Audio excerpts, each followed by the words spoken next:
याद रखना होगा कि भैया ये न्यूरॉन के अंदर ही हो रहा है, यानी हमारे इंट्रासेलुलर फ्लूइड के अंदर ही कोई एक्टिविटी हो रही है, हमें बाहर से कोई मतलब नहीं। हमने इस स्टेटमेंट में कहीं ऐसा नहीं बोला कि हमारे यहाँ एक्स्ट्रा सेलुलर फ्लूइड में पोटेशियम नहीं होगा, प्रोटीन नहीं होंगे, होगा। मान लो कि एक बाधा है, एक दरवान है, एक गार्ड है। अब सिंपल सी बात है, किसी को भी अपनी चाहत कंप्लीट करनी है इसमें से कि भैया वो जहां ज्यादा है वहां से कम की ओर जाना चाहता है, तो उसकी चाहत कब कंप्लीट होगी? जब वो एक्जियोलेमा को क्रॉस कर। मेम्ब्रेन का नेचर फिर से चेंज होता है and now this membrane will become more and more permeable for potassium ion. आपसे सवाल पूछा जाता है कि रीपोलराइजेशन अकर्स ड्यू टू, और एक्टिवली K+ को पंप करना चालू करेगा कि भैया नहीं जाने देंगे, नहीं जाने देंगे, लेकिन यहां तेजी से बाहर जा रहे हैं तो कुछ एक्स्ट्रा K+ बाहर चले जाते हैं। हेलो रॉक स्टार्स, तो क्या हाल चाल? इस सेशन में हम डिस्कस करने वाले हैं, जैसा कि आपको पता है कि पिछले लेक्चर में हमने डिस्कस किया था neural control and coordination chapter हम पढ़ रहे थे। न्यूरल कंट्रोल एंड कोऑर्डिनेशन में पिछले लेक्चर में हमने न्यूरल टिश्यू के बारे में सारी बातें जानी थी और अपने न्यूरॉन्स और उनके टाइप्स के बारे में जाना था। जो आज का सेशन होगा, आज का लेक्चर होगा, उसमें हम उसके आगे पढ़ेंगे और अपने दिमाग को, अपने स्पाइनल कॉर्ड को, यानी CNS और PNS को और बेहतर तरीके से समझने की कोशिश करेंगे। तो जैसा कि आपको पता है, तो लेक्चर 2 है, चैप्टर का नाम है न्यूरल कंट्रोल एंड कोऑर्डिनेशन। हमने कोऑर्डिनेशन का मतलब आपको समझाया था कि जब 2 या 2 से अधिक अंग एक दूसरे से इंटीग्रेट हो, इंटीग्रेट मतलब कम्युनिकेटेड हो, और एक दूसरे के फंक्शन को क्या कर रहे हो? कॉम्प्लीमेंट कर रहे हो। कॉम्प्लीमेंट करने का सीधा सा मतलब था कि सपोर्ट कर रहे हो। तो हमारे यहाँ न्यूरल कंट्रोल एंड कोऑर्डिनेशन था। हमने देखा था कि हमारे जितने भी अंग हैं आपस में कोऑर्डिनेटेड होते हैं और उनको कोऑर्डिनेट या इंटीग्रेट करने का काम हमारे यहाँ न्यूरल सिस्टम, और जहाँ पे नहीं हो पाता वहाँ केमिकल कंट्रोल हम करते हैं। और इस तरह से आर्गन्स को एक दूसरे के साथ कम्युनिकेटेड वे में रखते हैं। आर्गन्स एक दूसरे के फंक्शन को क्या करते हैं? कॉम्प्लीमेंट करते हैं। कॉम्प्लीमेंट करने का मतलब हमने पूरी तरीके से समझाया था। जो आज हम पढ़ेंगे वो बहुत ही बेहतरीन टॉपिक है और मेरा दावा है कि सबको इसमें परेशानी होगी, लेकिन ये भी दावा मैं करता हूं कि अगर ध्यान से समझ लिया तो आज के बाद इस टॉपिक से आपके सवाल गलत नहीं होंगे। सबसे बेहतर और सबसे सिंपल तरीके से इस टॉपिक को हम पढ़ेंगे आज।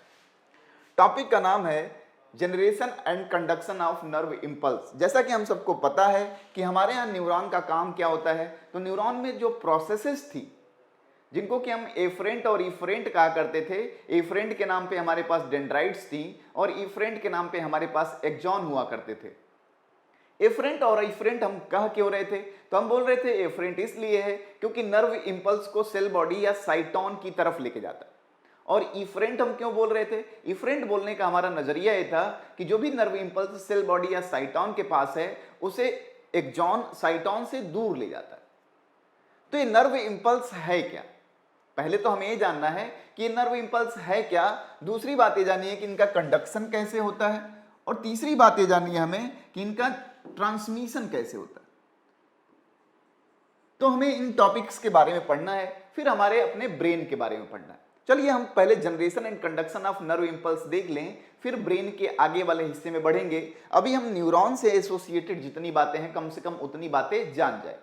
तो हमारे न्यूरॉन का डायग्राम हमने देख लिया था। हमारे न्यूरॉन में एक्सॉन हिलॉक हुआ करता था, हम बोलते थे वही एक्सॉन हिलॉक ट्रिगर जोन होता है। एक डायग्राम बना लें तो एक्सॉन हिलॉक हमने समझाने की आपको कोशिश की थी कि अगर हमारा नन्हा मुन्ना सा प्यारा सा न्यूरॉन है तो ये वाला इलाका जहाँ साइटोन का वह इलाका जहाँ से हमारा एक्सॉन चालू होता है उसी को बोलते हैं एक्सॉन हिलॉक, उसी को बोलते हैं एक्सॉन हिलॉक। और एक्सॉन हिलॉक को हम बोला करते हैं ट्रिगर जोन। क्या बोला करते हैं? Trigger zone. यानी कोई ना कोई अगर नर्व इंपल्स यानी स्टिमुलस अगर हमारे कांटेक्ट में आया होगा तो एक्सॉन का कौन सा इलाका उसे, कहीं भी कोई भी एक्सॉन है तो कौन सा इलाका उसे रिसीव करता है, तो भैया वो एक्सॉन हिलॉक वाला इलाका है। अब सिंपल सी बात है कि अगर अपने नर्वस सिस्टम की बात करेंगे तो हम बोलते हैं million and million of nephron होते हैं या नर्व फाइबर होते हैं। तो मिलियंस नेफ्रॉन है तो एक दूसरे से कनेक्टेड हैं। तो यही स्टिमुलस, यही जो फिजिकल स्टिमुलाई है, इसका अंदाजा या इसके मैसेज को हम अपने ब्रेन तक कैसे ले जाते हैं। सपोज करिए इस पेन को हमने टच किया यहाँ, जब टच किया यहाँ तो ये मैसेज हमारे ब्रेन तक कैसे पहुंचा? ऐसा तो है नहीं कि एक ही न्यूरॉन था और वो न्यूरॉन यहाँ तक लेके चला गया मैसेज। इस यहाँ टच पॉइंट से लेके हमारे ब्रेन तक बहुत सारे न्यूरॉन होंगे।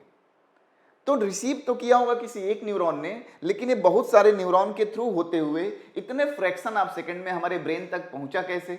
या हमारे ब्रेन ने अंदाजा कैसे लगाया? इसी बात को हम पढ़ते हैं conduction and transmission of nerve impulse में। इसको बहुत बेहतर तरीके से समझने के लिए आपको पहले सोचना पड़ेगा कि हमारा न्यूरॉन एक सेल ही है। हमारा न्यूरॉन क्या है? एक सेल है। तो कुछ बेसिक बातें जान लेते हैं एक सेल के बारे में। जैसे मान लीजिए हमने एक प्यारा सा न्यूरॉन बनाया, यहाँ पे थोड़ा बेकारी है न्यूरॉन बनाया, तो इनके हिस्से के बारे में आप जान रहे होंगे, इनके पार्ट्स के बारे में आप जान रहे होंगे। ये प्रोसेस एफरेंट है और ये प्रोसेस ईफरेंट बनाया हूं। जब हम बनाते हैं ऐसा तो लास्ट में लाके हम बताते हैं कि हमारे यहाँ न्यूरॉन के टर्मिनल्स पे, एक्सॉन टर्मिनल्स पे साइनेप्टिक वेसिकल्स हुआ करती हैं, साइनेप्टिक नॉब हुआ करता है और उस साइनेप्टिक नॉब में साइनेप्टिक वेसिकल्स हुआ करती हैं जिनके पास न्यूरोट्रांसमीटर होता है। न्यूरोट्रांसमीटर एक केमिकल होता है, अभी हम देखेंगे उसका रोल क्या होता है। फिलहाल न्यूरॉन पे फोकस करते हैं, नर्व फाइबर पे फोकस करते हैं। हमने क्या किया, हमें समझना था कि आखिर में ऐसा क्या होता है न्यूरॉन के पास जिसके वजह से किसी भी स्टिमुलस का ये अंदाजा लगा लेता है, इसको पता चल जाता है कि नहीं भैया कुछ तो हलचल है, कोई कहानी तो होगी। अगर हम इसके लिए क्या करें, इसी न्यूरॉन के इस एक्सॉन वाले हिस्से को काट लें, क्योंकि हम बोल रहे हैं एक्सॉन हिला हुआ इलाका है जो नर्व इंपल्स के लिए ट्रिगर जोन का काम करता है। हमने इसी एक्सॉन को काट लिया तो थोड़ा सा हम इसके बारे में समझ लें। मान लीजिए हमने एक एक्सॉन काट लिया, हमने उसे मोटा दिखाया, थोड़ा आपके समझने के पर्पस से हमने ऐसे दिखा दिया।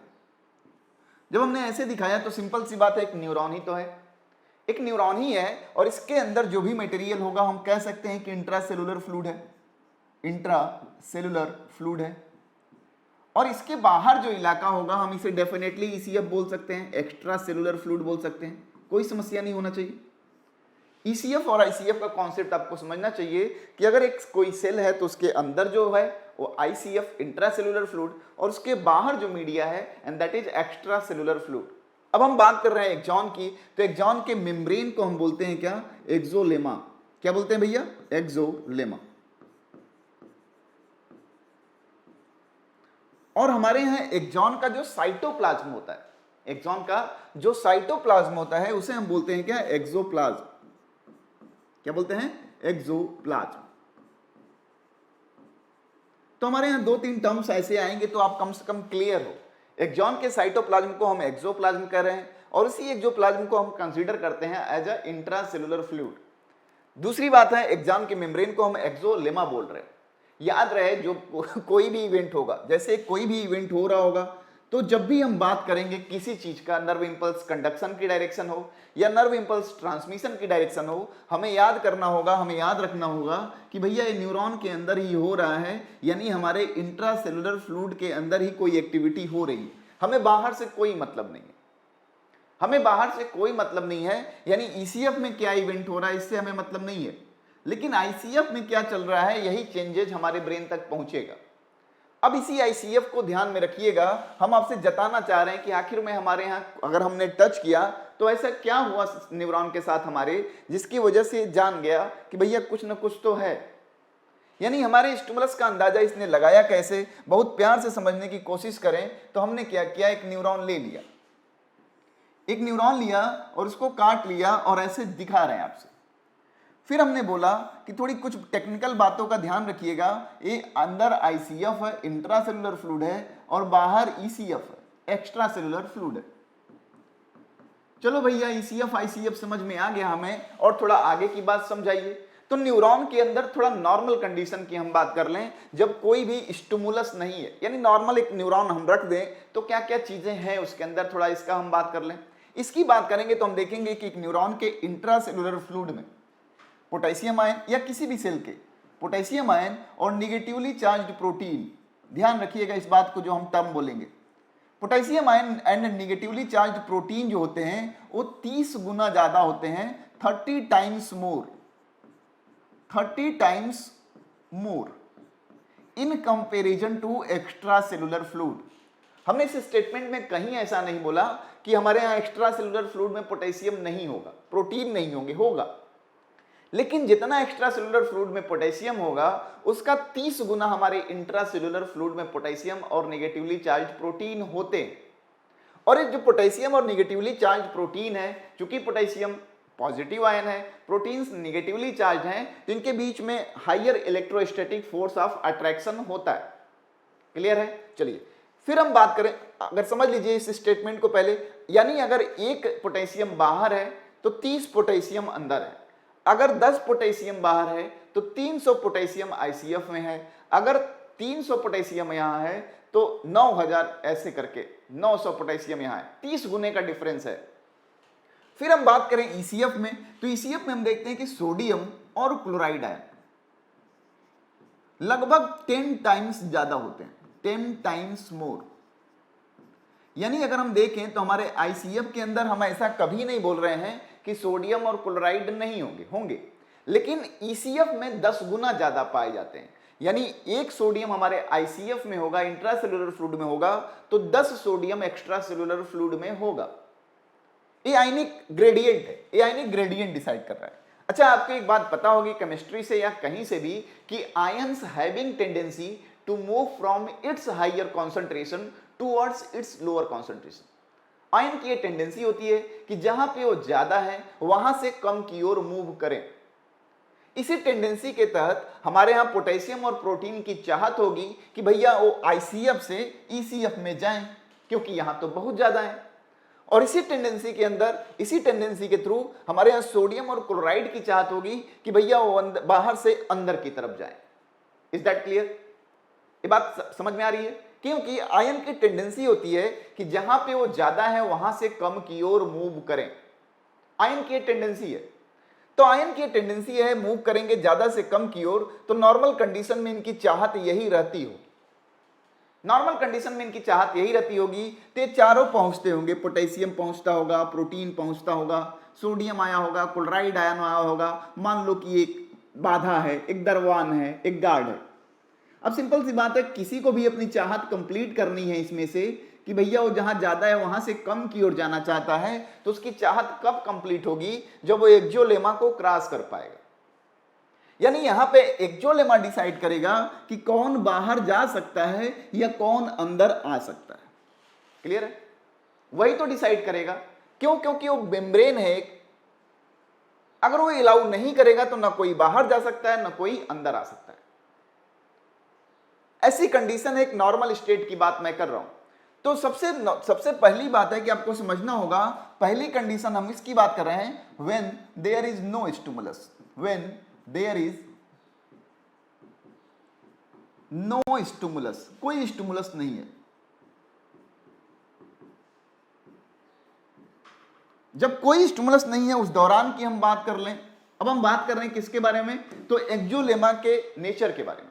When there is no stimulus, तो होता क्या है कि जब कोई स्टिमुलस नहीं है, यानी cell is in resting state, normal condition में हमारी सेल है। इस दौरान क्या होता है, जब हमारे कोई स्टिमुलस नहीं होता है तो हम देखते हैं कि this axolemma is permeable for potassium ion. बहुत प्यार से समझिएगा, in normal state axolemma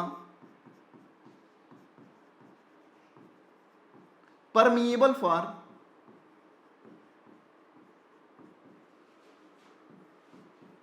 potassium ion. यानी चाहत तो चारों की होगी, चाहत इनकी चाहत होगी कि ये बाहर से अंदर आए और इन दोनों की चाहत होगी कि अंदर से बाहर जाए, लेकिन एक्सोलेमा एक बैरियर की तरह काम कर रहा है। और नॉर्मल स्टेट में अगर हम बात करें तो हम बोल रहे हैं this axolemma allow only to K+। अब K+ को अलाउ कर सकता है, K+ को अलाउ करता है, तो आप प्रयास करिए समझने का कि K+ किधर से किधर मूव करेगा। तो K+ का कॉन्सेंट्रेशन अंदर ज्यादा है, तो ड्यू टू परमिबिलिटी K+ बाहर जाना चालू करेगा। समझिएगा, एक डायग्राम बना लें तो हम ये देखेंगे क्या हो रहा होगा। ड्यू टू परमिबिलिटी जब हमारा K+ मूव करेगा, बहुत ध्यान से समझिएगा एक एक लाइन। हम कह रहे हैं कि K+ के लिए हमारा एक्सोलेमा क्या है, परमिबिलिटी प्रोवाइड करता है नॉर्मल स्टेट में। तो K+ परमिबिलिटी की वजह से बाहर जा रहे होंगे। अच्छा, जा रहे होंगे तो K+ तो अंदर जब थे तो इनका एक अच्छा बॉन्डिंग था, किसके साथ? निगेटिवली चार्ज प्रोटीन के साथ। हमने बोला था कि इनका higher electrostatic force of attraction से क्या होते हैं, एक दूसरे से बंधे होते हैं। K+ परमिबिलिटी की वजह से बाहर तो जा रहा होगा, लेकिन जो electrostatic force of attraction generate कर रही है निगेटिवली चार्ज प्रोटीन, इसकी वजह से क्या होता है, K+ बाहर निकलने के बावजूद भी मेम्ब्रेन के इस पार अडेयर हो जाता है, क्योंकि निगेटिवली चार्ज प्रोटीन उसे अंदर से खींच रही होती है। निगेटिवली चार्ज प्रोटीन अंदर से उसे खींच रही होती है। इस तरह से हम देखते हैं कि एक्सोलेमा के उस पार पॉजिटिव हो गया और एक्सोलेमा के इस पार निगेटिव हो गया, और इसी स्टेट को हम बोलते हैं पोलराइजेशन। क्या बोलते हैं भैया? हम बोलते हैं कि मेम्ब्रेन क्या हो गई, पोलराइज्ड हो गई, यानी पोलराइज्ड स्टेट। अब आपसे आपके नीट में सवाल पूछा जाता है, पोलराइजेशन अकर्स ड्यू टू, याद रखिए कि अगर K प्लस को मूव नहीं कराया गया होता तो पोलराइजेशन नहीं होता, यानी केवल एक आंसर है आपका, polarization occurs due to efflux of K plus ions, और कोई भी आयन की हम बात नहीं करेंगे यहां, क्योंकि K प्लस अगर बाहर नहीं गया होता तो पोलराइजेशन नहीं हुआ होता। Is that clear? तो पोलराइजेशन इसकी वजह से हुआ। अब मान लीजिए कि पोलराइजेशन होना स्टार्ट हुआ तो थोड़ा बात समझिएगा हमारा। जैसे मान लीजिए हम बोल रहे हैं कि पोलराइजेशन हो क्यों रहा है, तो due to efflux of K plus ion, यही तो बोल रहे हैं। चलो यहां लिख भी ले रहे हैं, ई फ्लक्स ऑफ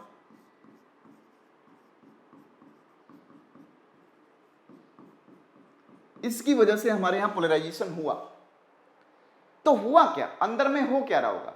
अब यहां पॉजिटिव निगेटिव का एक बैलेंस हुआ करता था कभी, लेकिन पॉजिटिव चार्ज बाहर जाने लगे तो अंदर नेगेटिवली चार्ज पार्टिकल बढ़ने लगेंगे तो हमारे इंट्रासेल्युलर फ्लूइड के अंदर निगेटिव पोटेंशियल डिफरेंस जनरेट होना चालू होगा। सपोज करिए कि एक पोटेशियम के जाने की वजह से अगर 1 मिली वोल्ट का चेंज हुआ हो पोटेंशियल डिफरेंस में, 2 गए होंगे, 10 गए होंगे, 20 गए होंगे, ऐसे पोटेशियम आयन बाहर जा रहे होंगे ड्यू टू परमिबिलिटी, क्योंकि बहुत ज्यादा है यहाँ, 60 -70 -90 ऐसे।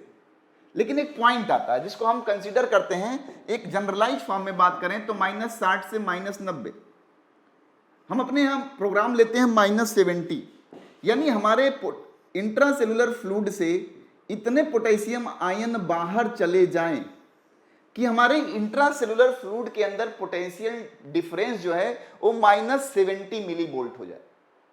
पोटेशियम जा रहे हैं जा रहे हैं जा रहे हैं जा रहे हैं जा रहे हैं जा रहे हैं जा रहे हैं जा रहे हैं जा रहे हैं जा रहे हैं और इतना जा रहे हैं कि जिसकी वजह से आईसीएफ के अंदर पोटेंशियल डिफरेंस -60 से -90 यानी -60 टू -90, एंड दैट इज एक एवरेज लेते हैं, दैट इज -70 मिली वोल्ट। अगर इतना पोटेशियम बाहर चले गए कि जिसकी वजह से इंट्रासेल्युलर फ्लूइड के अंदर पोटेंशियल डिफरेंस -70 मिली वोल्ट हो जाए, तो यहां हमारे एक्सोलेमा पे एक एक्टिविटी होती है। इसी एक्सोलेमा पे मौजूद हमारे पास सोडियम पोटेशियम एटीपेज एंजाइम होते हैं। क्या नाम है इनका भैया? Sodium potassium ATPase enzyme.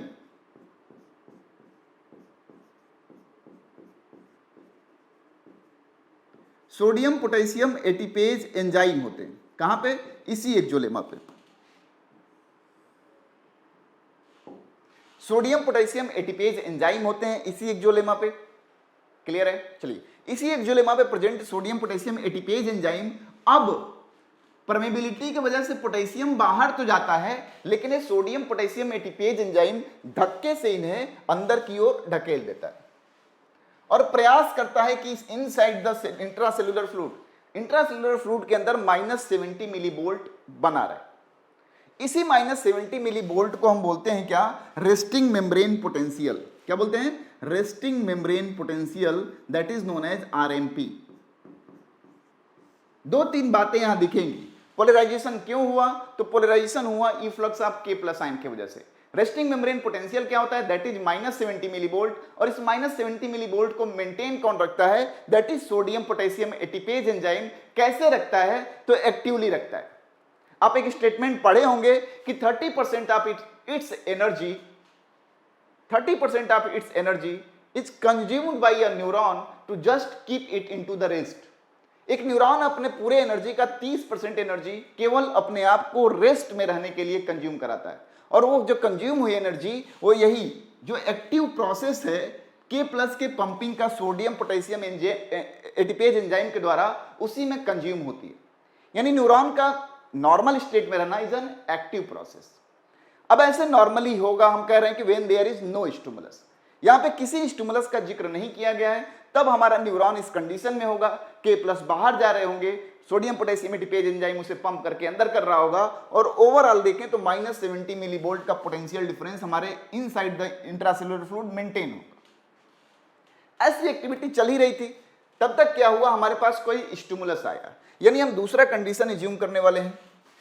दूसरा कंडीशन क्या है? हम बोल रहे हैं कि व्हेन स्टिमुलस कम्स, क्या भैया, व्हेन स्टिमुलस कम्स, जब स्टिमुलस आया तो हम जानेंगे क्या हुआ। व्हेन स्टिमुलस कम्स, जब स्टिमुलस आया तो क्या हुआ। एक डायग्राम बनाता हूं, थोड़ा समझने का प्रयास करिएगा। एक डायग्राम बना लेता हूं, हम एक पूरा एक्सॉन बना लेते हैं, थोड़ा समझने का प्रयास करिएगा। हम कई सारे स्टेज दिखाना चाहते हैं, इसलिए अलग अलग स्टेज को अलग अलग लाइंस में पढ़ लेंगे।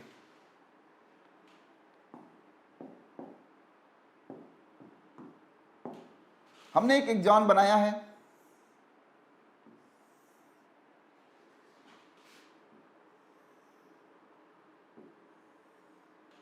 ऐसे बना लिया, और पहला कंडीशन जो हम एज्यूम कर रहे थे, द फर्स्ट कंडीशन क्या था, and that is when there is no stimulus, यानी रेस्टिंग स्टेट की बात कर रहे थे।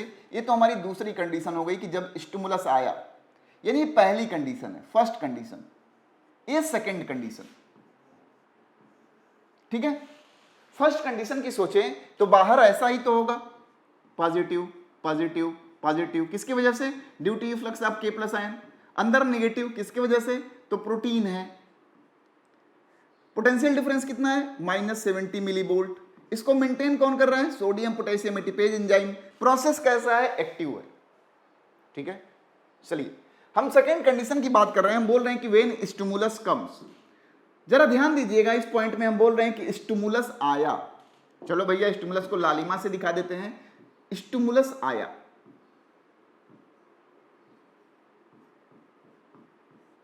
जब स्टिमुलस आया तो क्या हुआ, when stimulus comes the nature of membrane will change. ये जो एक्सोलेमा है उसका मेम्ब्रेन का नेचर जो है चेंज हो गया। जो एक्सोलेमा स्टिमुलस के आने से पहले पोटेशियम के लिए परमिएबल था, after upcoming of stimulus the axolemma will become permeable for sodium ions. After the upcoming of stimulus this axolemma will become permeable for sodium ion. Sodium ion के लिए permeable हो जाएगा। अब सोडियम आयन कहां ज्यादा है, sodium ion बाहर ज्यादा है, तो डेफिनेट सी बात है सोडियम अंदर आना चालू करेगा, यानी इनफ्लक्स ऑफ सोडियम होना चालू होगा। जब सोडियम अंदर आएगा तो डेफिनेट सी बात है उसका भी तो इलेक्ट्रोस्टैटिक फोर्स ऑफ अट्रैक्शन से जुड़ा होगा क्लोराइड के साथ।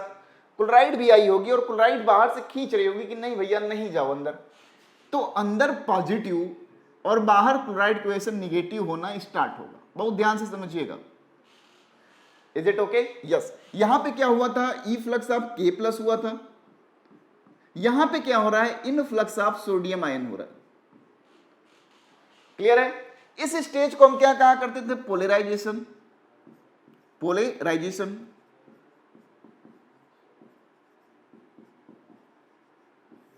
और इस स्टेज को क्या कहेंगे। अब देखिए जो पोल बना था यहां वो रिवर्स हो गया, and that is known as depolarisation.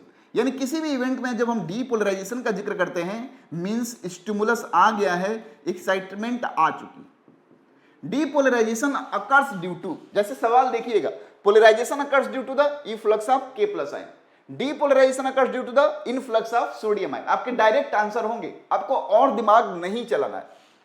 Suppose करिए कि यहां -70 मिलीवोल्ट था, स्टिमुलस के आने के बाद सोडियम अंदर आना स्टार्ट किया होगा, तो धीरे धीरे पॉजिटिव होना शुरू हुआ होगा।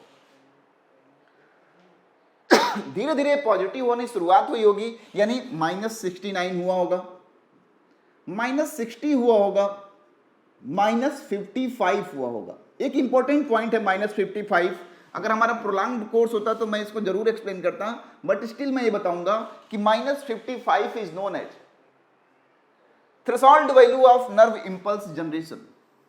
Threshold value of nerve impulse generation, यानी 55, यानी हमारा स्टिमुलस की इतनी पोटेंशियल होनी चाहिए कि हमारे एक्सोलेमा की परमिबिलिटी इतना बढ़ा दे कि कम से कम इतना सोडियम तो अंदर चले ही जाए, जिसकी वजह से इंट्रासेल्युलर फ्लूइड के अंदर -55 मिलीवोल्ट का पोटेंशियल डिफरेंस जनरेट हो जाए।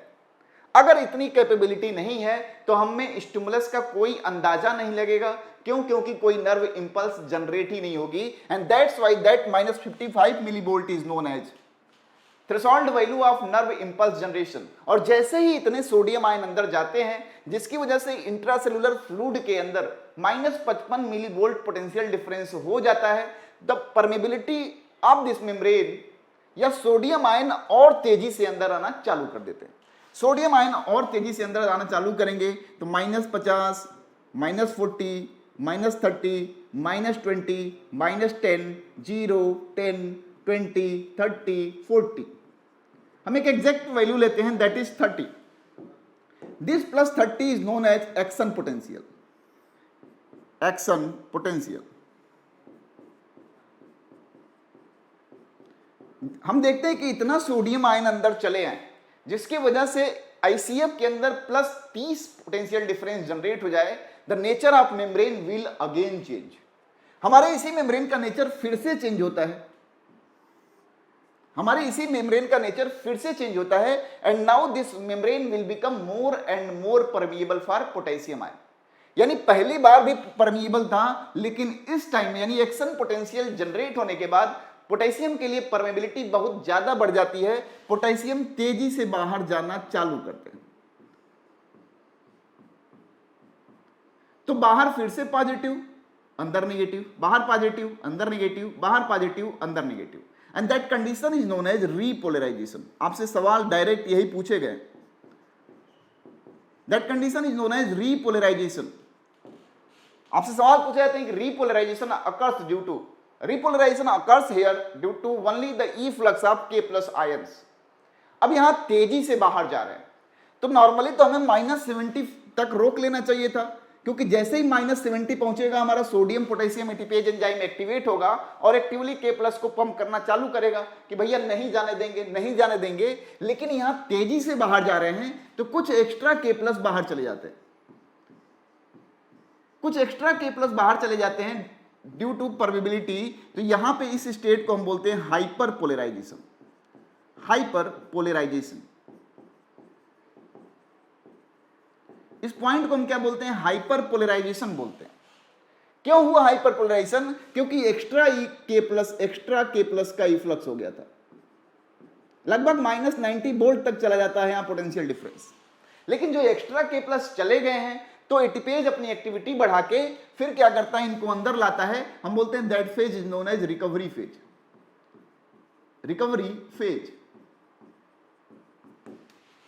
और यहां से लेके स्टिमुलस, एक स्टिमुलस से लेके यहां स्टिमुलस मिला इसे, यहां से इसके पास डिपोलराइजेशन स्टार्ट हुई, और जब तक हाइपर पोलराइजेशन यानी रिकवरी फेज अचीव नहीं कर लेता है तब तक हम नेक्स्ट स्टिमुलस रिसीव नहीं कर पाएंगे, and that period is known as refractory period. The time period between two successive stimulus is known as refractory period। तो ऐसे हमारे यहाँ जो एक्शन पोटेंशियल जनरेट हुआ यही नर्व इंपल्स की तरह कंडक्ट होता है। अब यही बात हम एनसीईआरटी के हिसाब से समझते हैं। एनसीईआरटी में आपके यहाँ एक ऐसा डायग्राम दिया हुआ है, इसको फिजिक्स के माध्यम से समझते हैं। हम बोलते हैं कि सपोज करिए यहाँ पे देखिएगा, यहाँ पे हमने बनाया इस डायग्राम को समझाने के पर्पज से, हमने यहाँ 4 पॉइंट लिख दिया। नॉर्मल स्टेट में देखेंगे 1 2 3 4 5, हमने 5 पॉइंट ले लिया। यहां बाहर सब में पॉजिटिव होगा, अंदर सब में नेगेटिव होगा। हमने पॉइंट को नाम दे दिया A, B, C, D, E। A, B, C, D, E दे दिया। A, B, C, D, E दिया तो हमने सपोज किया कि अगर नॉर्मल कंडीशन में देखें तो ऐसी ही तो कहानी होगी, ऐसी ही तो कहानी होगी। यस या नो? हाँ। क्यों ऐसी कहानी है? क्योंकि पोलराइज्ड स्टेट में सेल है पोटेशियम के बाहर जाने की वजह से। लेकिन मान लीजिए हम बोल रहे हैं किसी पॉइंट सी पे स्टिमुलस आया, किसी पॉइंट सी पे स्टिमुलस आया, सपोज करिएगा, तो just think about the point C. Point C पे जो एक्सोलेमा हो क्या होगा? परमेबल हो जाएगा। किसके लिए? पोटेशियम के लिए या सोडियम के लिए? सोडियम के लिए। सोडियम के लिए परमेबिलिटी बढ़ जाएगी उसकी, और सोडियम जैसे ही परमेबिलिटी बढ़ेगी, इनफ्लक्स ऑफ सोडियम स्टार्ट होगा, तो क्या होगा? अंदर पॉजिटिव और बाहर निगेटिव हो जाएगा कि नहीं? यस या no? Due to influx of sodium ion. Yes या नो? हाँ। And ions having tendency, positive ion always move towards negative. अब सोचोगे कि सर ने इधर क्यों नहीं मूव कराया, तो हमने बताया ही था कि प्रोसेसेस हमारे यहाँ 2 तरीके की होती हैं, dendron and axon. Dendrons are always afferent in nature, and axons are always efferent in nature, but both runs the nerve impulse in the forward direction.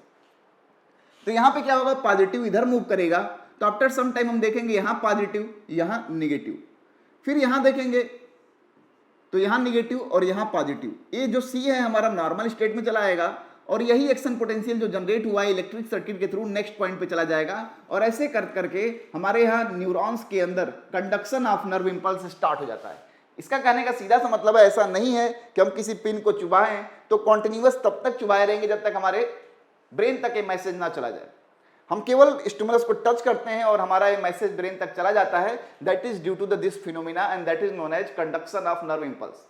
The conduction of nerve impulse within a neuron is known as conduction. अब बात आती है कि एक neuron से दूसरे neuron में transfer कैसे होगा। तो नेक्स्ट टॉपिक है हमारा ट्रांसमिशन ऑफ नर्व इंपल्स।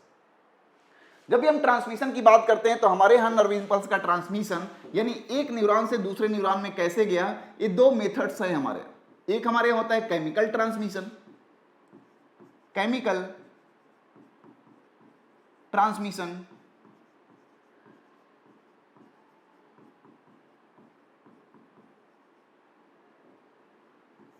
और दूसरा हमारे यहां होता है क्या, electrical transmission. Electrical transmission,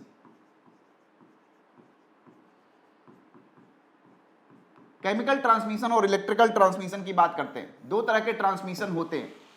transmission का मतलब समझ लीजिए, जैसे हमने बोला स्टिमुलस आया तो किसी एक न्यूरॉन ने रिसीव किया होगा और ये स्टिमुलस धीरे धीरे इसका इंपल्स जो है जनरेट होते हुए यहां हमारे एक्सॉन टर्मिनल पे पहुंचेगा। हमारे पास डिस्कस करने के लिए दो तरह के ट्रांसमिशंस हैं।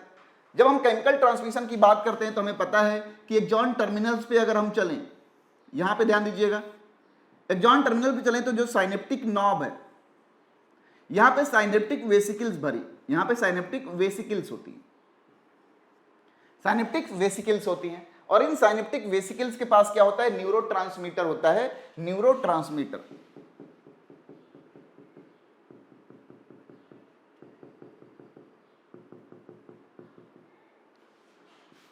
न्यूरोट्रांसमीटर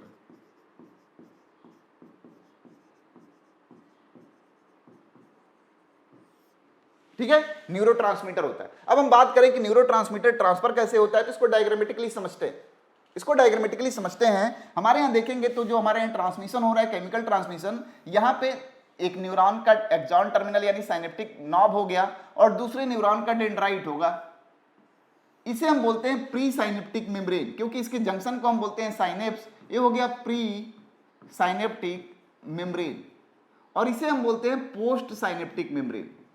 पोस्ट साइनेप्टिक मेम्ब्रेन, ध्यान दीजिएगा, जो प्री साइनेप्टिक मेम्ब्रेन होता है इसके पास साइनेप्टिक वेसिकल्स होती हैं जिसमें न्यूरोट्रांसमीटर भरा होता है। न्यूरोट्रांसमीटर केमिकल होता है, ऐसे भरा होता है। और जो पोस्ट साइनेप्टिक मेम्ब्रेन होती है यहां पे रिसेप्टर्स लगे होते हैं। बहुत ध्यान से समझिएगा इस बात को, क्या लगे होते हैं, रिसेप्टर्स लगे होते हैं। इस पूरे अरेंजमेंट को हम बोलते हैं साइनेप्स। क्या बोलते हैं, साइनेप्स बोलते हैं। अब मान लीजिए कि हमारे यहाँ नर्व इंपल्स कंडक्ट होते होते एक समय ऐसा आया होगा कि ये प्री साइनेप्टिक मेम्ब्रेन तक पहुंची होगी। ये इंफॉर्मेशन डीपोलराइजेशन का कहां पहुंचा होगा, प्री साइनेप्टिक मेम्ब्रेन तक पहुंचा होगा। प्री साइनेप्टिक मेम्ब्रेन तक जब पहुंचता है तो प्री साइनेप्टिक मेम्ब्रेन पे भी परमेबिलिटी बढ़ती होगी और परमेबिलिटी बढ़ने की वजह से कैल्शियम आयन अंदर जाते हैं। क्या जाते हैं, अंदर जाते हैं कैल्शियम आयन। कैल्शियम आयन जब अंदर जाते हैं तो हमारे साइनेप्टिक वेसिकल से क्या होते हैं, बाइंड कर जाते हैं। क्या होते हैं, बाइंड कर जाते हैं। कैल्शियम आयन बाइंड कर गया, बाइंड कर गया, बाइंड कर गया। जैसे ही बाइंड करेगा तो हमारे साइनेप्टिक वेसिकल का डिसेंट स्टार्ट होता है। धीरे धीरे जो ऊपर की तरफ थे वो आके प्री साइनेप्टिक मेम्ब्रेन पे क्या होते हैं, फ्यूज हो जाते हैं। फ्यूज हो जाते हैं और जो भी न्यूरोट्रांसमीटर इनके पास है वो न्यूरोट्रांसमीटर रिलीज कर देते हैं। न्यूरोट्रांसमीटर क्या करते हैं, रिलीज कर देते हैं। और जब रिलीज कर देते हैं तो न्यूरोट्रांसमीटर के लिए रिसेप्टर कहां होता है, पोस्ट साइनेप्टिक मेम्ब्रेन पे। Just before the neurotransmitter release सोचिएगा तो ये हमारा सेल क्या होगा, रेस्टिंग स्टेट में होगा, पोलराइज स्टेट में होगा। लेकिन जैसे ही केमिकल रिसीव होगा तो इसके लिए स्टिमुलस का काम करेगा और यहां भी डीपोलराइजेशन की शुरुआत हो जाएगी। डीपोलराइजेशन की शुरुआत हो जाएगी एंड दैट इज कॉल्ड अब नर्व इंपल्स एक से दूसरे में ट्रांसफर हो गया। लेकिन इसकी कुछ खासियत होती है। जो chemical transmission of nerve impulse होता है वो हमेशा यूनिडायरेक्शनल होता है, यानी प्री साइनेप्टिक मेम्ब्रेन से पोस्ट साइनेप्टिक मेम्ब्रेन की ओर ट्रांसफर होता है, थोड़ा धीमे होता है। क्यों भैया? क्योंकि डीपोलराइजेशन की वेव आएगी, यहाँ पे डीपोलराइजेशन कॉज करेगी, कैल्शियम आयन अंदर जाएंगे, साइनेप्टिक वेसिकल से बाइंड होंगे, उनका डिसेंट होगा, प्री साइनेप्टिक मेम्ब्रेन पे फ्यूज होंगे, फ्यूज होने के बाद यहाँ से केमिकल्स रिलीज करेंगे, केमिकल हमारा रिसीव किया जाएगा रिसेप्टर के द्वारा, तब जाके डीपोलराइजेशन स्टार्ट होगा। तो एक लंबा प्रोसेस है। फिर हमारे पास जो दूसरा है, हमारे पास जो दूसरा मेथड है वो है इलेक्ट्रिकल ट्रांसमिशन। क्या है भैया? Electrical transmission. इलेक्ट्रिकल ट्रांसमिशन की बात करें कि electrical transmission of nerve impulse कैसे होता है, तो हमारे यहां देखेंगे तो हमारे यहां दो न्यूरॉन्स, इलेक्ट्रिकल ट्रांसमिशन में जो दो न्यूरॉन होते हैं एक दूसरे के क्लोज प्रॉक्सिमिटी में होते हैं। दो न्यूरॉन्स एक दूसरे के क्या होते हैं? क्लोज प्रॉक्सिमिटी में होते हैं, उसे हम बोलते हैं कोनेक्सियन। क्या बोलते हैं भैया? कोनेक्सियन। In electrical transmission of nerve impulse, the both neurons is in close proximity with each other and they are connected with each other by connection. अब कोई भी नर्व इंपल्स जब आती है, डीपोलराइजेशन की वेव आती है, तो इतने क्लोज प्रॉक्सिमिटी में होते हैं न्यूरॉन कि डायरेक्ट ट्रांसफर हो जाती है दूसरे में। चाहे इधर से नर्व इंपल्स आ रही हो या इधर से आ रही हो, तो हम बोलते हैं कि जो हमारा electrical transmission of nerve impulse होता है बाई डायरेक्शनल होता है और फास्ट होता है। क्या होता है? इधर से भी इधर आ सकती है और इधर से भी इधर आ सकती है। तो electrical transmission of nerve impulse by directional होती है और फास्ट होती है। By directional and fast. ये रहा हमारे यहां ट्रांसमिशन ऑफ नर्व इंपल्स के बारे में कि हमारे यहां नर्व इंपल्स ट्रांसमिट कैसे होती है। तो हमारे यहाँ जो दो पेटेंट टॉपिक थे, अब हम पढ़ेंगे किसके बारे में? सेंट्रल नर्वस सिस्टम के बारे में। जैसा कि आपको पता है कि हमारे सेंट्रल नर्वस सिस्टम के दो हिस्से होते हैं, बेसिकली सीएनएस के दो हिस्से होते हैं, एक तो ब्रेन और दूसरा स्पाइनल कॉर्ड। स्पाइनल कॉर्ड हम मोटा मोटी जानते हैं कि एनसीईआरटी के जो क्वेश्चन है वो आपसे टेकल हो जाए तो हम ब्रेन और स्पाइनल कॉर्ड को यहाँ पढ़ते हैं। तो ब्रेन स्पाइनल कॉर्ड का यहाँ जिक्र है, उसको जो जिक्र है उसके बारे में पढ़ते हैं। ब्रेन की बात अगर हम करेंगे तो बेसिकली हम ब्रेन को तीन हिस्सों में बांटते हैं। ब्रेन को हम सेफेलॉन भी बोलते हैं। आपको पता होगा कि ब्रेन हमारे यहाँ क्रेनियम या ब्रेन बॉक्स में लॉज होता है। इसको हम तीन हिस्सों में बांटते हैं, प्रोजेंसेफेलॉन,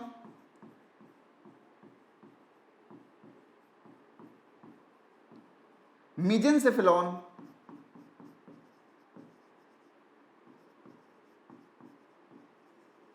और रोम्बेनसेफेलॉन।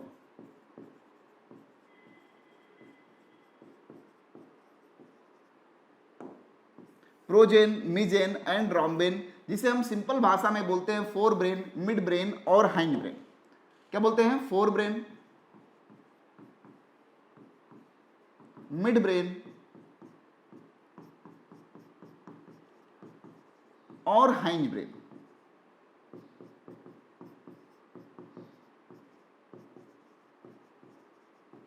अगर हम देखें तो फोर ब्रेन को भी हम फर्दर डिवाइड करते हैं। फोर ब्रेन को हमने एनसीईआरटी के हिसाब से डिवाइड किया है किसमें? तो हम बोलते हैं सेरिब्रम, सेरिब्रम और डायनसेफेलॉन।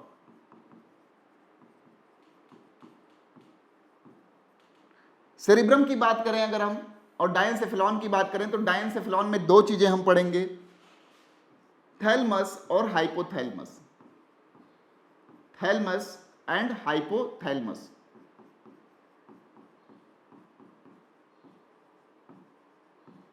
थैलमस और हाइपोथैलमस के बारे में पढ़ेंगे किसमें? यहां पे। ठीक है, फिर हम बात करते हैं किसके बारे में? मेजेंसेफेलॉन के बारे में या मिड ब्रेन के बारे में। तो मिड ब्रेन में दो पॉइंट होते हैं, कौन कौन से? एक तो ऊपर होता है ऑप्टिक लोब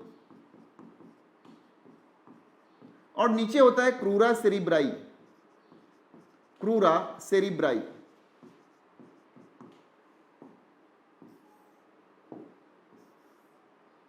फिर अगर हम मिड ब्रेन, हाइंज ब्रेन में आएंगे तो देखेंगे तीन हिस्से होंगे, पोन्स, सेरिबेलम एंड मेडुला, इतने हिस्से पाए जाते हैं हमारे यहां ब्रेन में। इन्हीं के बारे में हमें थोड़ा थोड़ा जानना है, fore brain, mid brain and hind brain. अगर हम देखें तो most developed part of our brain जो होता है, सेरिब्रम की बात करें, cerebrum is most developed part of our brain. क्या होता है? Most developed part, most developed part.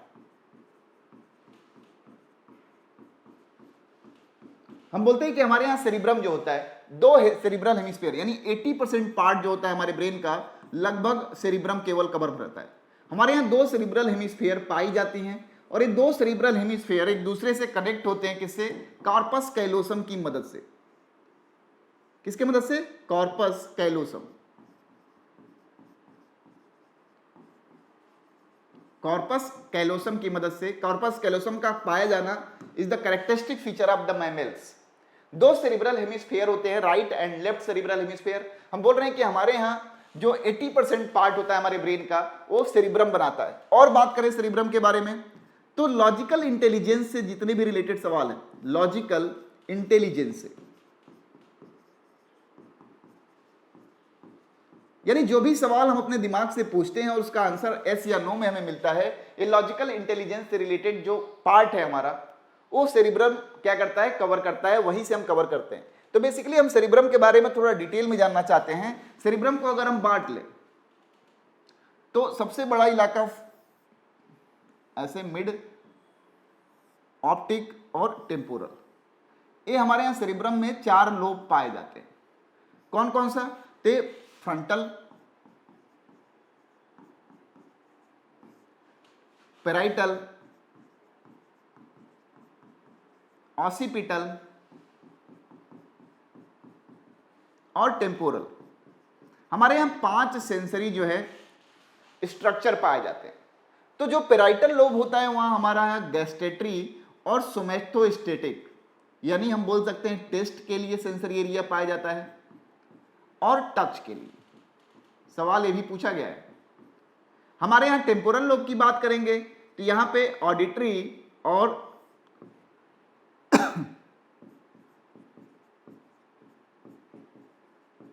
Olfactory, सूंघने का। हमारे यहां हॉस्पिटल लोब की बात करें तो यहां ऑप्टिक सेंसरी एरिया पाए जाते हैं, यानी हमारे 5 सेंसरी ऑर्गन इन 3 लोबों में होते हैं। जो फ्रंटल लोब होता है यहां मोटर रिस्पांस एरिया पाया जाता है, मोटर एरिया। इसी फ्रंटल लोब में लेफ्ट पार्ट में एक स्पेशल मोटर स्पीच एरिया पाया जाता है, जिसके हम बोलते हैं ब्रोकॉज एरिया। तो जो भी सेंसरी, जो भी सेंसेस लेके चलते हैं, पहले हम समझते हैं कि हमारे यहां क्या होता है, सेरिब्रम के काम करने का तरीका क्या होता है। हम बोल रहे हैं इनके सेंसरी एरियाज है, यानी इस पर्टिकुलर लोब में सेंस आता होगा। तो हमारे सेरिब्रम 3 चीजों से काम करता है। हमारे सेरिब्रम के पास सेंसरी एरिया होता है, सेंसरी एरिया। दूसरा होता है एसोसिएटेड एरिया, और तीसरा होता है हमारे पास क्या? Motor area. इस एसोसिएटेड एरिया को एरिया ऑफ इंटरप्रिटेशन बोलते हैं, area of interpretation. Area of interpretation बोलते हैं। मतलब समझिएगा, जो एरिया ऑफ इंटरप्रिटेशन हमारा ये जो एसोसिएटेड एरिया है, 3 चीजों पे काम करता है, 3 चीजों की वजह से काम करता है। किसके वजह से? तो memory, experience and will power. Experience, memory और विल पावर पे काम करता है। समझिएगा, हर सेंसरी एरिया का अपना एसोसिएटेड एरिया है। तो जब भी कोई सेंस जाता है तो सेंसरी एरिया अपने एसोसिएटेड एरिया से पूछता है कि भैया क्या हुआ। एसोसिएटेड एरिया अपने एक्सपीरियंस के हिसाब से या मेमोरी के हिसाब से या विल पावर के हिसाब से बोलता है कि भैया ये हुआ। अगर एसोसिएटेड एरिया अपना रिस्पांस देता है तब मोटर एरिया से रिस्पांस जनरेट होता है। सपोज करिए कि यही लेक्चर मैं चाइनीज में लेना चालू करूं, तो सेंसरी एरिया के पास, आपके कान के पास जाएगा, वो ऑडिटरी सेंसरी एरिया से आके पूछेगा कि भैया हमने क्या सुना या सर ने क्या बोला। वो सेंसरी एरिया अपने एसोसिएटेड एरिया से पूछेगा कि भैया सर ने क्या बोला है, बताओ जरा, इंटरप्रेट करो। अब ना हमारे एसोसिएटेड एरिया के ना एक्सपीरियंस में है चाइनीज, ना ही मेमोरी में है, ना ही हम चाइनीज जानते थे, तो हम बोलते हैं कि भैया हमें नहीं पता क्या बोल रहा है, यानी मोटर रिस्पॉन्स हम जनरेट ही नहीं कर पाए। इसीलिए एक छोटे से बच्चे के सामने जब शेर आता है तो चूंकि उसे शेर का कोई ना एक्सपीरियंस है, ना ही उसके पास ऐसा कोई मेमोराइज कराई है चीज हमने, और ना ही उसके पास विल पावर है सेल के लिए, तो पहले कभी नहीं मिला था ऐसे स्टिमुलस से, इसीलिए शेर के सामने भी छोटा बच्चा कोई रिस्पॉन्स नहीं देता। इस तरह से काम करता है हमारा सेरिब्रम। सेरिब्रम के काम करने का तरीका यही है, इसलिए बार बार बोला जाता है कि अगर आप रिवाइज करेंगे चीजों को तो आपका विल पावर बन जाएगा, सेरिब्रम तुरंत रिस्पॉन्स करेगा उसका, क्योंकि ये एसोसिएटेड होता है किसी इंटेलिजेंस से। फिर बात करें इसी में थैलमस की, तो थैलमस हमारे यहाँ रिले सेंटर की तरह काम करता है, यानी ये जो भी हमारे पास न्यूरॉन्स आ रहे होंगे पूरे सेंसरी स्ट्रक्चर से, उनको रिले करता है रिस्पेक्टिव लोब्स में। और हम बोलते हैं कि सेरिब्रम, जब एनसीईआरटी खोलिएगा तो लिखा होगा सेरिब्रम रैप्स थैलमस, और दूसरी लाइन लिखा होगा it relays the nerve impulses, acts as relay centre. Relay centre की तरह काम करता है। हाइपोथैलेमस के बारे में लिखा होगा कि it acts as the higher centre for CNS. Hypothalamus along with, अब हाइपोथैलेमस के बारे में बात कर ही रहे हैं, तो एलॉन्ग विथ हाइपोथैलेमस कभी कभी क्या होता है, अगर हम पार्ट बना लें तो ये हमारा सेरिब्रम हो गया, ये हमारा क्या हो गया, थैलमस हो गया, और थैलमस के नीचे हमारे पास पाया जाता है हाइपोथैलेमस। इसके पीछे के इलाके को हम बोलते हैं ब्रेन स्टेम, यानी मिड ब्रेन और हाइंड ब्रेन को ब्रेन स्टेम बोलते हैं। तो हमारा हाइपोथैलेमस कभी कभी क्या होता है, कुछ इंटीरियर पार्ट ऑफ सेरिब्रम के साथ मिलके एक एक्स्ट्रा फंक्शन परफॉर्म करता है और बनाता है लिम्बिक सिस्टम।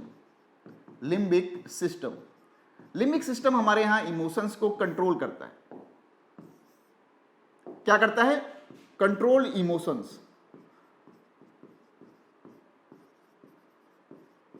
इमोशन मतलब, कंट्रोल इमोशन कहने का मतलब यह है, जैसे हमारे यहां लव हो गया, हेट हो गया, रेज हो गया, एंगर हो गया,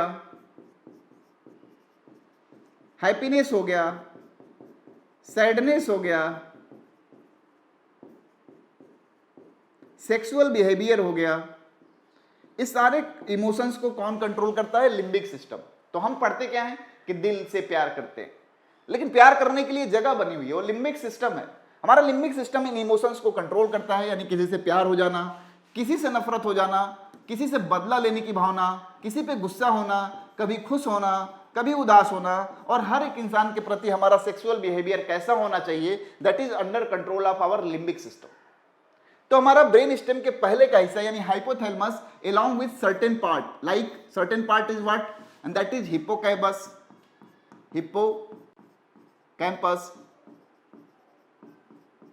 amygdala,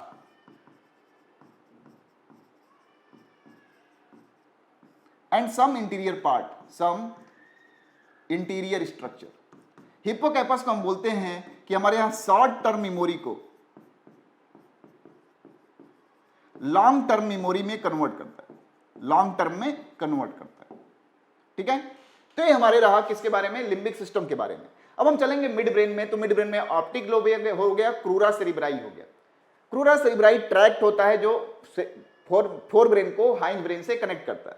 हाइंड ब्रेन में चलेंगे तीन इलाके, पोन्स, पोन्स में न्यूमोटैक्सिक सेंटर, एपिनेस्टिक सेंटर हमने पढ़ाई है, जिसे रिस्पायरेटरी रिदम सेंटर कहा करते हैं। सेरिबेलम हम बोलते हैं कि अर्बर वाइटी होता है, हमारे यहाँ बॉडी या मस्कुलर बैलेंस के लिए जिम्मेदार होता है। हम मेडुला की बात करें तो हम बोलते हैं कि जितने भी हमारे शरीर के इनवॉलंटरी फंक्शंस हैं वो सारे अंडर कंट्रोल में होते हैं, किसके, मेडुला के। इन सब छोटी छोटी बातें आपके यहाँ लिखी हुई है। मेन बात आती है हमारे यहाँ रिफ्लेक्स की। जब हम स्पाइनल कॉर्ड को देखें काट करके, तो स्पाइनल कॉर्ड कुछ ऐसा दिखेगा, यहाँ पे डॉर्सल हॉर्न होगा,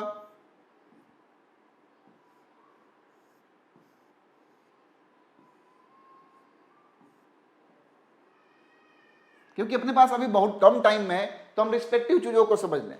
तो हमारे पास स्पाइनल कॉर्ड में डॉर्सल हॉर्न होता है जो यहां दिखाते हैं हम लोग, और वेंट्रल हॉर्न होता है। यहां ऊपर वाले हॉर्न को हम डॉर्सल हॉर्न बोल रहे हैं, यहां ब्लैक कलर से दिखा दें, और नीचे वाला वेंट्रल हॉर्न है। तो दो हॉर्न है। तो हमारे जैसे यहां दिया होगा नी जर्क रिफ्लेक्स के बारे में, तो यहां मान लीजिए हमने कोई स्टिमुलस अप्लाई किया, तो डेफिनेट सी बात है इस स्टिमुलस का मैसेज हमारे ब्रेन तक पहुंचना चाहिए, तो कुछ रिस्पॉन्सेस हमारा स्पाइनल कॉर्ड इटसेल्फ दे देता है। तो हमारे यहां जब कोई हमने स्टिमुलस अप्लाई किया तो यहाँ से जो न्यूरॉन निकला होगा, जो नर्व फाइबर निकले होंगे, वो सेंसरी नेचर होंगे। तो हमारे यहाँ सेंसरी न्यूरॉन डॉर्सल हॉर्न से इंटर करते हैं और यहाँ पे जाते हैं जो सेंसरी गैंग्लियन है। इस सेंसरी गैंग्लियन यहाँ पे मोटर जो रिस्पॉन्स एरिया है वहां से एसोसिएटेड होता है थ्रू द इंटर न्यूरॉन्स के थ्रू इससे एसोसिएटेड होता है। तो मान लीजिए हमने किसी को हथौड़ा बजाया, तो ये सेंसरी न्यूरॉन इस मैसेज को लेके डॉर्सल हॉर्न से, क्योंकि सवाल जहां से पूछा जाता है उसी कॉन्टेक्स्ट में पढ़ेंगे, पहुंचेगा और यहाँ सेंसरी एरिया के पास जाएगा जो कनेक्टेड है किससे, मोटर एरिया से इंटर न्यूरॉन्स के थ्रू। और इस स्टिमुलस का जो रिस्पांस होगा हमारा मोटर रिस्पांस एरिया जनरेट करेगा, जो निकलेगा कैसे, मोटर जो हमारा वेंट्रल हॉर्न है उससे। कभी कभी आपसे सवाल पूछा गया है कि अगर डॉर्सल हॉर्न डैमेज हो जाए या वेंट्रल हॉर्न डैमेज हो जाए तो रिस्पेक्टिव आपको रिस्पॉन्स करना होता है कि अगर डॉर्सल हॉर्न है डैमेज हो जाए तो डेफिनेट सी बात है सेंसरी एरिया तक मैसेज पहुंच ही नहीं पाएगा। अगर मोटर हॉर्न डैमेज हो जाए तो सेंसरी एरिया तक मैसेज तो पहुंचा लेकिन मोटर ने रिस्पांस कन्वे नहीं कर पाया। तो जब हम बात करते हैं रिफ्लेक्स की, तो रिफ्लेक्स हमारे यहाँ दो तरीके के होते हैं, कंडीशनल और अनकंडीशनल रिफ्लेक्स। कुछ एक्टिविटीज ऐसी होती हैं जो हमारे हैबिट में आ जाती है, जैसे हम पहली बार जब साइकिल चला रहे होते हैं तो मोड़ पे जब हम मोड़ते हैं तो हम बोलते हैं unconditional reflex, because we have no previous knowledge about the stimulus. लेकिन कभी कभी हमें स्टिमुलस का अंदाजा पहले से ही होता है तो हम रिस्पांस पहले से ही जानते हैं, that is known as conditional reflex. तो ब्रेन के इस पार्ट तक आप पढ़ लीजिएगा, ब्रेन के इस पार्ट तक कवर कर लीजिएगा। ब्रेन के इस पार्ट के बाद जो नेक्स्ट टॉपिक हम पढ़ेंगे वो है हमारे सेंसरी ऑर्गन्स। और सेंसरी ऑर्गन्स में आपके पढ़ने के लिए क्या है, ईयर है और आईज है, इन दोनों के बारे में पढ़ेंगे। तब तक आप मुस्कुराते रहिए, पढ़ते रहिए, टेंशन फ्री रहिए, एनसीईआरटी रिवाइज करते रहिए। धन्यवाद, bye bye, tata, take care.